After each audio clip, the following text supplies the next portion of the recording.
Mixed signals are muddying an already murky outlook. Trusted leading indicators are all over the map. Copper prices tanked in 2015 with no corresponding drop in GDP. Stock markets are indicating weakness, but the signal there is very mixed. Purchasing managers' indices are softening, but policy turmoil is the probable cause. Extraordinary monetary measures have likely compromised the yield curve's prognosticating powers. Well, at the same time, and in direct contrast, housing markets in the US and EU suggest there's still upward potential in the world's engine economies. And then there's global shipping.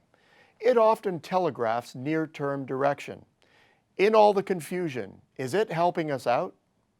Well, contrary to many of today's high-frequency indicators, this one is rising. Shipping of dry bulk goods is a very upstream indication of the global economy as it involves inputs to many different industrial production processes. The price of this shipping is captured by the Baltic Exchange Dry Index, which ended last year on a jumpy but decidedly downtrend. Well, it bottomed out in mid-February, and since then, the index has shown a solid rebound, more than doubling through late June.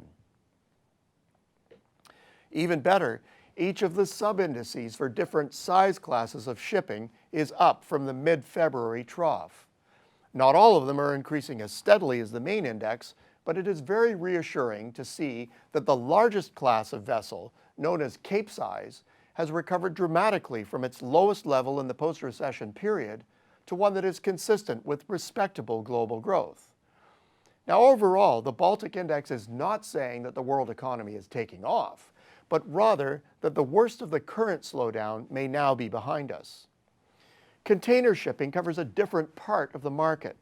Sure, there are more bulk goods that are now going by container, but much of what makes it into those steel boxes is final goods destined for sale by a wholesaler or a retailer.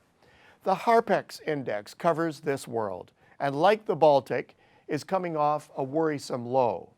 Now, things were looking very strong for container shipments in early 2018, when the Harpex zoomed up quickly to its highest level in the post-stimulus period, flying in the face of anti-trade threats and actual policy actions. Well, through the rest of the year, every inch of that ground was lost, with this index also bottoming out in early 2019. Since then, it has chalked up a hasty, although partial, recovery, and currently sits comfortably above its 5-year average. Again, it is the larger vessels that are driving the increase. All classes are either holding their own or growing this year, but the 8,500 20-foot equivalent unit, or TEU, vessels are the ones that have shown the most dramatic and consistent increases in lease rates, followed closely by the 6,500 TEU units.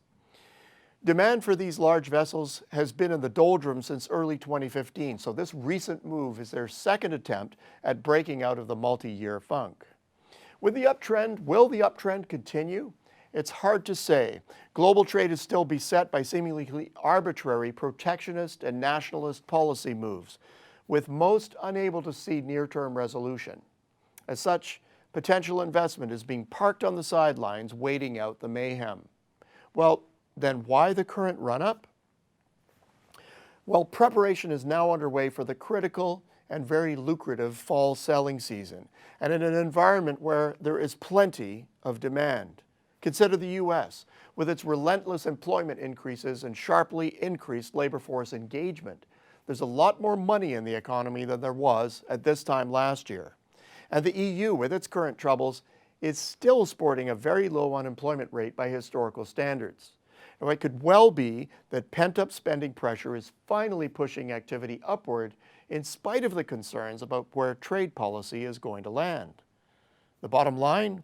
Confusion on the global trade front is spilling over into economic indicators and compromising their reliability.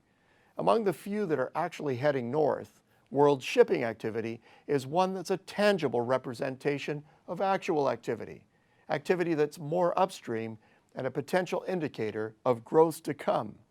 While not enough to hang an entire forecast on, shipping indicators bear watching over the coming weeks and months for signs that the economy is sailing on in spite of contrary winds. Until next week, I'm Peter Hall.